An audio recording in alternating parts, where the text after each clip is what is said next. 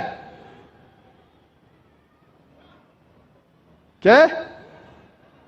ہوا. شاید آپ نے تقریر سن چکے پہلے. ہاں, میں پوچھنا چاہتا ہوں کتنے لوگ ہمارے خالق کا شکریہ ادا کرتے کہ ہوا جو ہمیں چند منٹوں کے لیے نہیں ملیں گی تو مر جائیں گے. چند منٹوں کے لیے ہوا نہیں ملیں گی, ہم بولتے یا رب شکریہ, آپ نے ہمیں گھر دیا, آپ نے ہمیں گاڑی دی. کتنے لوگ شکریہ ادا کرتے پانی کے لیے, کتنے لوگ شکریہ ادا کرتے ہوا کے لیے. یہ جینے کے لیے ضروری ہے.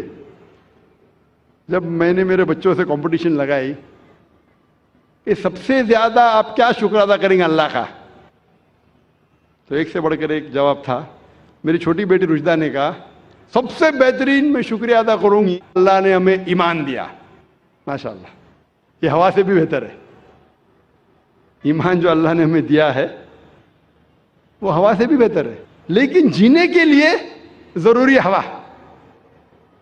تو وہ خالق جو ہمیں اتنے نعمت برسا رہا ہے, اس کا اپوائنٹمنٹ کا آپ کو کوئی فکر نہیں.